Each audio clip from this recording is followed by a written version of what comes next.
that are volunteers working for free can turn a 250-pound piece of hobby equipment into a destroyed Russian tank worth a few $1 million. Now, Richard Woodruff from East Sussex left Britain in 2022 to run a drone factory in Lviv to help the Ukrainian war effort. Despite being crowdfunded by private donations and run by volunteers, he says he's managed to destroy $100 million worth of Russian equipment. After hosting a group of MPs at the factory, he's hoping the government will support his work. And he joins me now. Richard, hello. Welcome to Times Radio. Good morning, Hugo. How are you? I'm very well. Look, you used to be a publisher. How on earth did you end up running a drone factory in Ukraine? Very simply, the war broke out. I was watching it 24/7 on the video news cycle, saw the tanks coming across the lines and decided I couldn't sit around in Spain, where I was living at the time. And I actually had to do something about it. Very fortunately, I was in the position where I was taking a break from my career as publisher. And yeah, I was laying on a beach drinking sangria, and there wasn't anything that was holding me back from going out to Ukraine and actually making a difference. I didn't have a job and family and kids that I had to worry about. So I was the perfect candidate to actually go and help Ukraine in its war effort. And look, I mean, drone warfare, one might assume drone warfare was an extremely high-tech process. But I mean, tell me about the kind of drones you make and how they're used. And I mean, really, whether anyone can make them. Yeah, so we started only 1 year and 3 months ago. So it was kind of end of November, December 2023. We had no idea how to build these things. And yes, they are relatively simple. We can teach someone to make a kamikaze drone now in the space of just 1 week. But it took us 3 months figuring it out for ourselves, even with some of the best drone pilots in Ukraine teaching us how to make them, and then a further 6 months to refine it to the product that we have now, which is one of the best kamikaze FPVs in the country. And to explain slightly what that is, it is a hobby drone, which is about 7 inches across, and we also have a 10-inch kamikaze drone. Once again, this is hobby equipment. And effectively, the guys on the front strap an RPG to the bottom of it and then fly it into a Russian tank or BMP. And yes, we've destroyed well over $100 million worth of equipment, 20, 30 plus tanks, 40, 50 BMPs. And that is just, as you said earlier, from crowdfunding from wonderful people on the internet. Remarkable. So these are basically commercially available drones that you're adapting.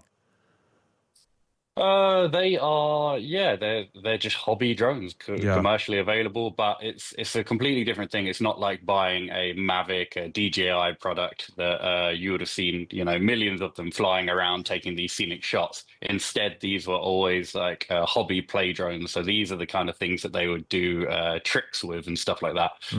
It would be like little collective groups of people that enjoy flying, and they would go flying together, but it was never about like filming or anything like that. Yeah. And so now we're adapting the larger ones of these to carry large warheads. Wow. And how many volunteers work in your factory, run the factory, and who are they generally? Yeah.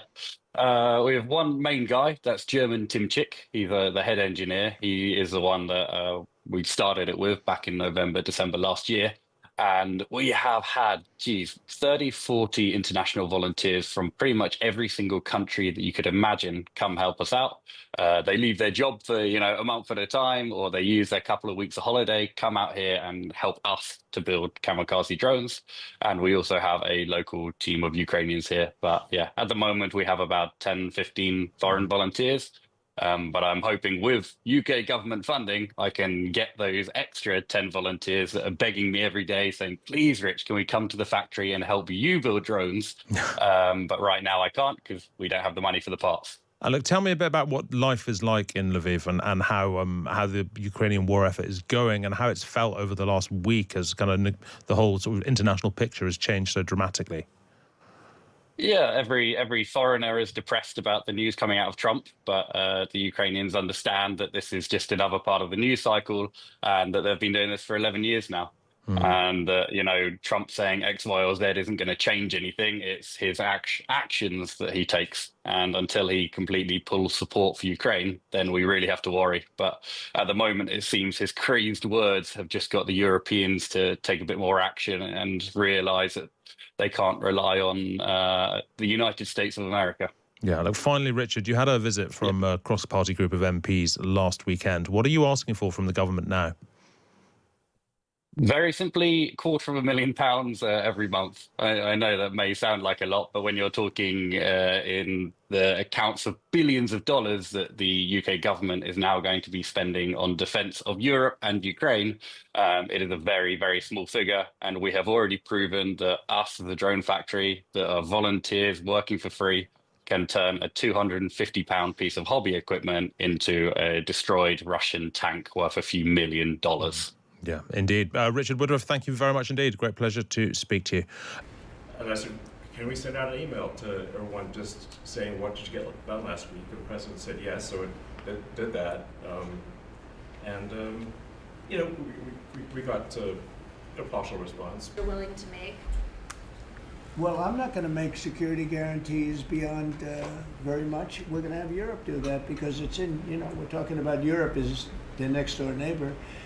But we're going to make sure everything goes well. And as you know, we'll be making we'll be really partnering with Ukraine in terms of rare earth. We very much need rare earth. They have great rare earth. Supplies mainly for quarantine. We're watching it. We put out a post. He's a very smart guy. He's a very cunning person. But I've dealt with some people I've dealt with some really bad people. But I will tell you, as far as this is concerned, you have to understand, he had no intention, in my opinion, of settling this war. I think he wanted the whole thing. When I got elected, we spoke, and I think we're going to have a deal. I can't guarantee that. A deal is a deal. Lots of crazy things happen in deals, right? But I think we're going to have a deal. If I didn't get elected, I believe he would have just continued to go through Ukraine, and over a period of time, a lot of people would have been killed, would have lasted for a period of time. And the reason that Ukraine, and I have great respect for the Ukraine as fighters, they have great fighters, but without our equipment, that war would have been over, like people said, in a very short period of time. Is there a time model, because Scott and I are the best people together to do that? So this is joint. This is exactly the Trump administration. We all work together. Will he have to make concessions, President Putin? Yeah, he will. He's going to have to. And I believe that because we got elected, that war will come to an end. And I also believe if we didn't get elected, if this administration didn't win the election by a lot, that war would go on for a long time, and he would want to take the whole thing. The big question I had is, does he want to take the whole thing? But the reason, and the Ukrainians are good fighters, I have to say, but without the equipment, without our equipment, we have the best equipment in the world. We have the best military equipment in the world. Without our equipment, that would have been over very quickly. What concessions would you like to see? What concessions would you like to see? Oh, I don't want to tell right now, but I can tell you that NATO you can forget about. I think that's probably the reason the whole thing started. Thank you very much. Pulitzer Prize. President Zelensky is going to be coming on Friday. That's now confirmed, and we're going to be signing an agreement, which will be a very big agreement. And I want to thank Howard and Scott for the job you guys did in putting it together. Really did an amazing job. And that'll be on rare earth and other things.